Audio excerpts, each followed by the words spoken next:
Thank you for your kind invitation for me to spend some time with you this evening or this afternoon or this morning, whatever time it is where you're tuning in from.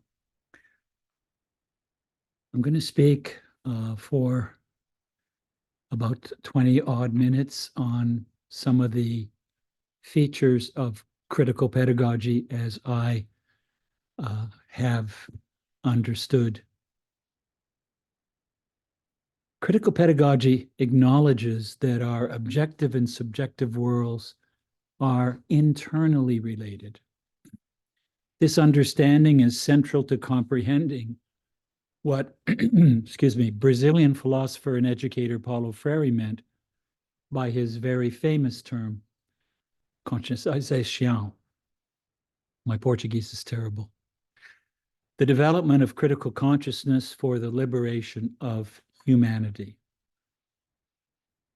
This eventually stipulates the development of a transformative praxis, the interpenetration of theory and practice, which forms a knife edge upon which we balance our precarious lives, which requires that humans, both individually and collectively, act as subjects in the world as opposed to being relegated to objects to be acted upon. Critical pedagogy is a dialectical philosophy and pedagogy that is very different from the rational formal logic of, say, the positivistic sciences. In dialectics, things can only be understood in relation to each other and cannot be analyzed as independently existing pieces. Freire teaches that human consciousness is distinct. Why? Because humans have the capacity to adapt to reality, plus the critical capacity to make choices and transform that reality. Only when we understand the dialectical relationship between consciousness and the world, that there is no separation between these, can we begin to read the word and the world simultaneously and transform the world. We understand that our consciousness comes from dialectical interaction with that world and other humans.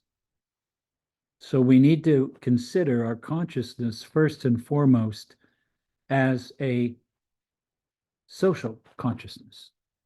We don't think independently from others. All of our ideas are populated by other people's meanings. Praxis occurs when we exercise our agency, or another word for agency could be volition, along with our critical consciousness, in order to move beyond our conditioning process and social determinations in order to change our world. Throughout history, dialogue has helped us to communicate with each other much more critically. It's created solidarity among human beings and helps us collectively interact with the world. It prevents us from simply depositing our ideas into other people's minds, a process that Freire condemned as banking education. In dialogue, we can't treat others as objects. In dialogical learning, we are made and remade as learners and teachers. There is now a range of, political dimensions to critical pedagogy. So it's safe to say there isn't really a critical pedagogy. There are critical pedagogies in the plural, right? There's liberal, there's progressive educators identifying as critical pedagogues, radical critical pedagogues, Marxist critical pedagogues, et cetera, who are surprisingly critical of extreme versions of pedagogical narratives that are now populating the social media. My particular approach to critical pedagogy, I call it critical pedagogy in the service of building a socialist alternative to capitalism. Right? So I would identify my own critical pedagogy predilection as socialist. One of the major evolutionary, by the way, I should point out that I'm not against progressive teachers. I'm not against progressive liberal educators. I think they do make some important changes that are necessary, but they don't go far enough. But I wouldn't condemn them. One of the major evolutionary directions in which critical pedagogy is currently moving, of course, is digitalized learning. As machine learning, as robotics, AI, artificial intelligence, and market capitalization, critical pedagogy conceptualizes information as a form of social power. It's committed to resisting its weaponization, especially at a time of massive population surveillance through digital technologies. I'm writing a little bit more about digital and post-digital fascism, and learning a great deal as I initially did not address issues of technology, but I'm trying to address issues of technology with the help of some younger professors who have a stronger grasp than I do. Jandric, for instance, from Croatia. He's very good in that particular field, very, very good. We wrote a book together a couple of years ago. Many students regard teaching today as entertainment. They don't want to get depressed learning about how difficult, painful, and exploitative the world can be. Many of them sort of retreat into their echo chambers, their digital echo chambers that the social media provides for them. Other students are trapped in the post-truth, fact-free universe of today's social media, where there exists no right or wrong, just temporarily held opinions about these issues. There's a lack of understanding of what constitutes an argument, how to adjudicate the argument, and what constitutes, for instance, an opinion. Students can retreat into digital platforms where they do not have their ideas questioned or challenged. Teachers, too, can fall victim to these same attitudes. Many of them focus on content without giving much thought to how students will respond. Students have sometimes responded in my class, for instance, with the assertion, well, that's your opinion, professor, and I have my opinion. Okay? Well, I respond that I'm not really asking for opinions, I'm asking for arguments. And I think it's really important to make a distinction between asserting an opinion and making a very cogent, convincing, persuasive argument.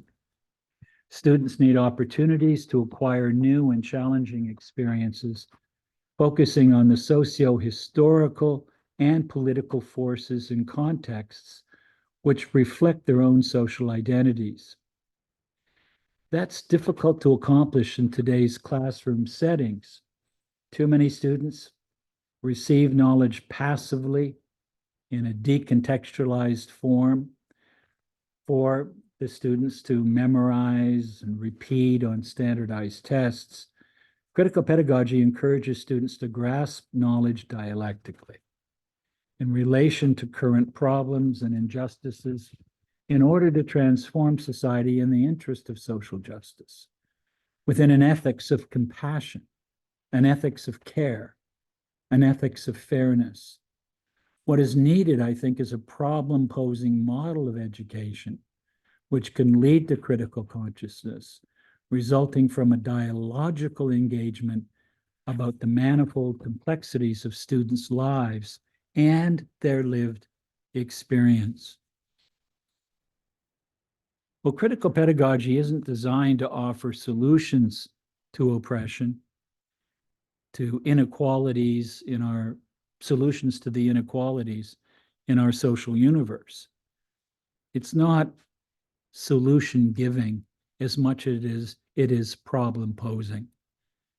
In order to change society, to change reality, we need to know what the key questions are that we should ask. That's the first step. Critical pedagogy is designed to create the conditions for educating creative thinkers who can, both individually and collectively, contribute to the betterment of society and help the most immiserated and vulnerable as a result of having developed a dynamic, what I call protagonistic agency and awareness.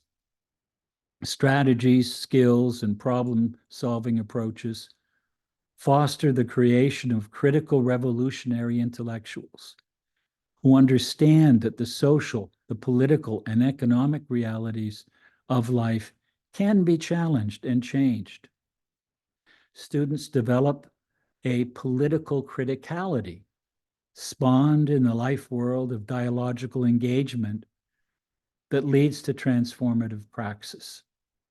In critical pedagogy, students and teachers together control the educational process in order to engage in a larger socio-political struggle, in order to challenge oppressive social conditions, in order to work towards a more just society. And I think what I've tried to add to this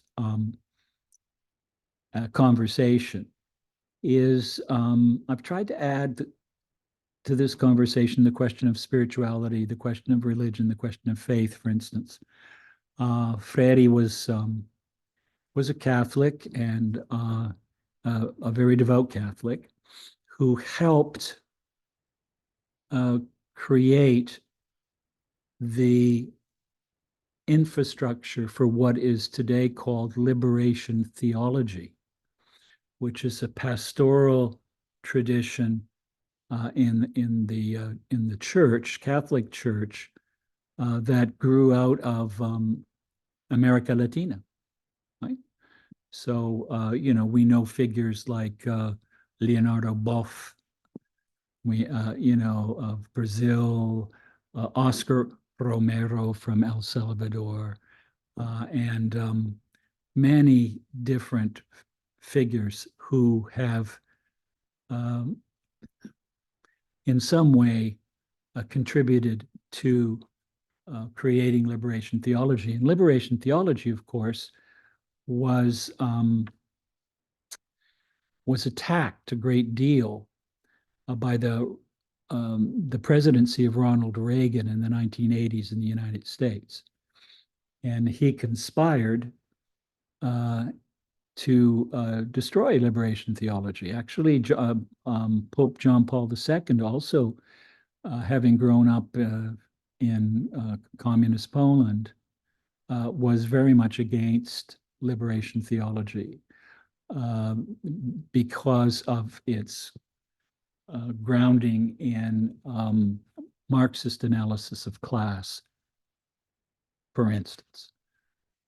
But I believe that liberation theology can be a very powerful way of helping to understand and transform society.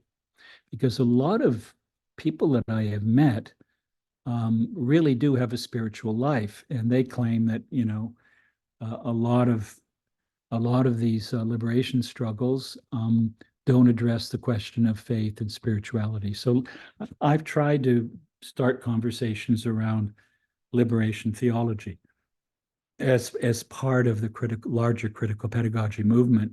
And of course, one of the key figures in this, of course, is Paulo Freire, but also the great Jesuit theologian José Porfirio Miranda. Amazing theologian that I would highly recommend everybody read. And I certainly use his work a great deal in my work these days. So that critical pedagogy then encourages students to grasp knowledge dialectically in relation to current problems and injustices. It can sensitize students to the suffering of marginalized groups in society and create the conditions for dialogue and debate around issues such as systemic racism, the struggle of the LGBTQ community around the world, economic inequality, racism, the surveillance state, global capitalism, neoliberal capitalism, attacks on democracy and its global implications, disability rights, civil rights, and women's rights. And this is very important today because it's quite clear when we look around the globe, we're seeing the growth of fascist governments, and fascist movements. And there's a powerful fascist movement here in the U.S. Trumpism, right? The Make America Great Again cult, which seems to have taken over at least half of the population, or perhaps not half, but almost half, maybe more than half, here in the United States. And it's definitely a fascist movement.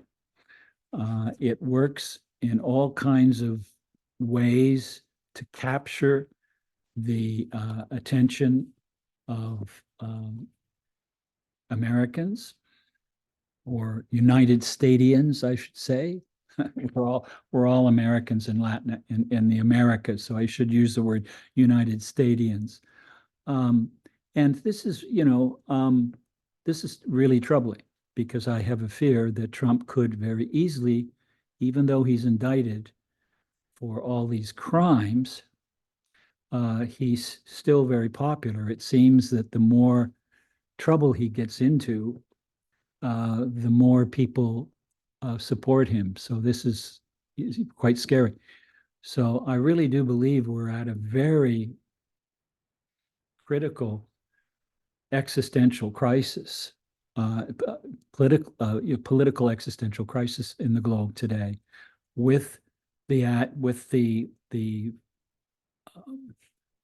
growing popularity of fascism.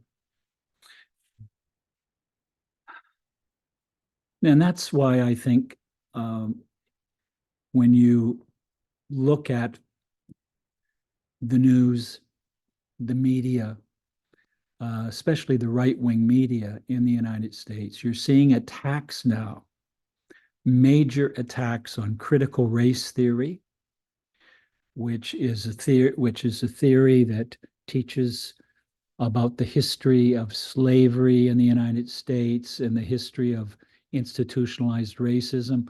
There's tremendous attacks on that theory now, largely by white supremacists. These white supremacists are upset that teachers are addressing the question of racism in their classes. They don't want this. They don't want to feel uncomfortable. They don't want their children, their white children, to feel uncomfortable. And there's, I mean, it's a very complex. I don't have the time right now to get into it, but it's a very complex process. This Euro nationalism, Euro-Christian nationalism. It's quite insidious. And as a matter of fact, in Florida, there's a governor called Governor Ron DeSantis. And Ron DeSantis has spearheaded a lot of bills and laws, new laws, that prohibit the teaching of race and racism, to prohibit it unless you teach it in a very sort of superficial way. Right? They've even said that slavery this is, this is the MAGA Republicans have argued that slavery actually taught Africans useful skills. If you can imagine that, I mean, as if somehow slavery was a good thing, when it was a horrendous institution, of murder, lynching, torture, brutality, separation of children and from their parents, and separation of families. It was just the most horrid time in U.S. history. And it's egregious that anyone would try to whitewash that institutionalized form of death and claim that it was useful and it was a good thing in many ways, right? So that's what we're facing now. Critical pedagogy now is being attacked on the global, on the national stage here in the United States. People are attacking, and I've been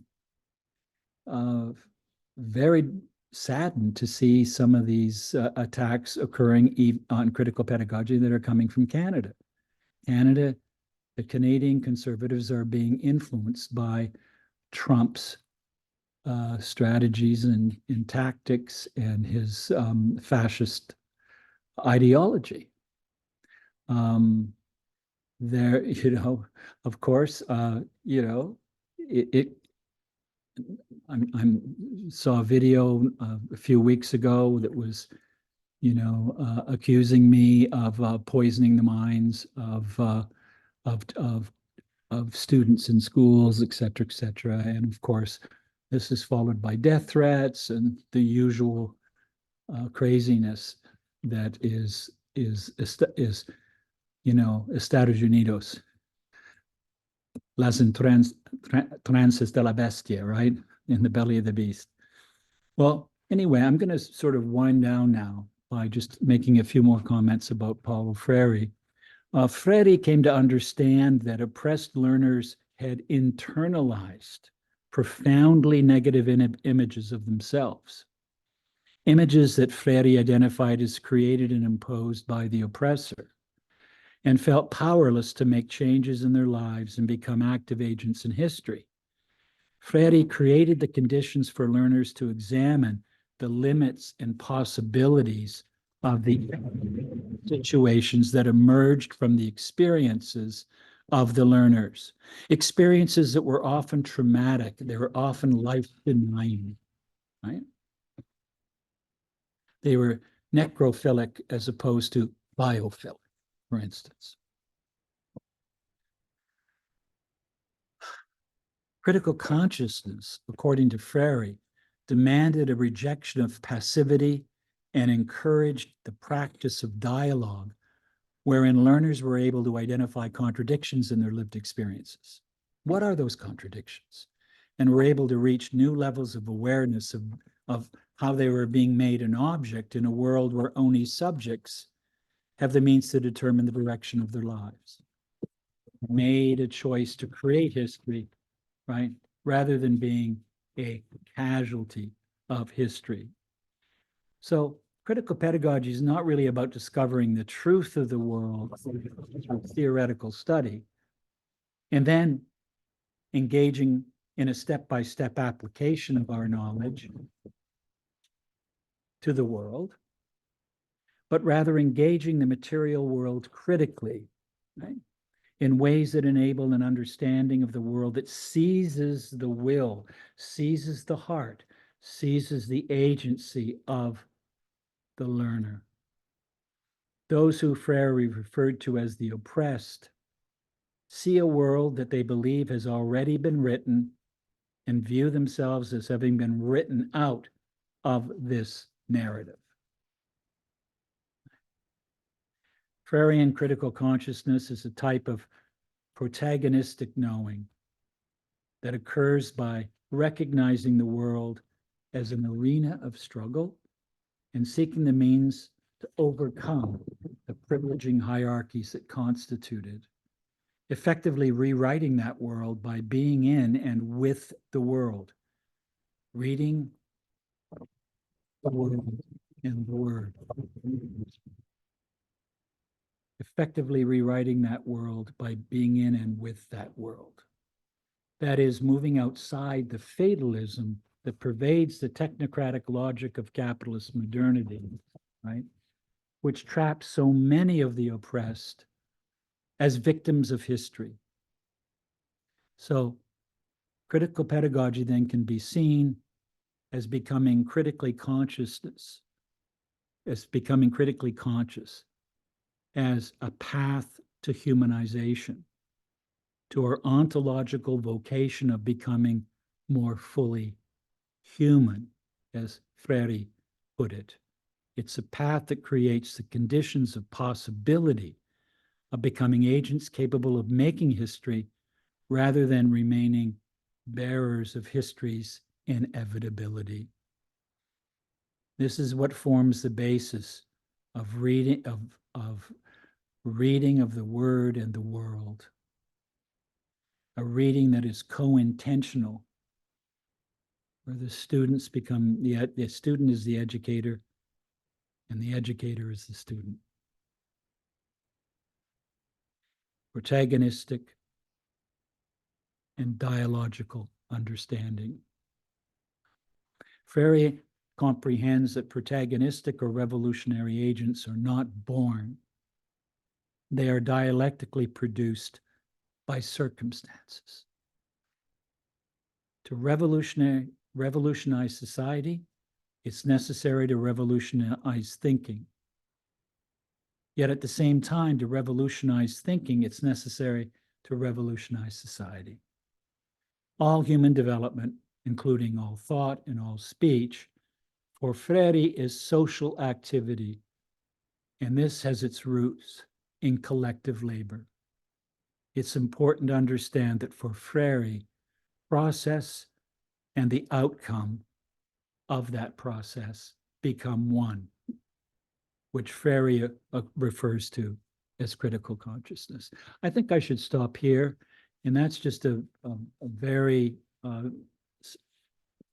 simple introduction to critical pedagogy. I'm very delighted that you've given me the opportunity to make this short video for you. Thank you for your invitation. Thank you for your support.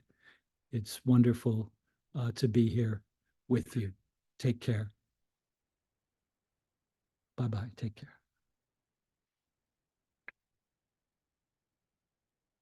Okay. Wonder how long that was.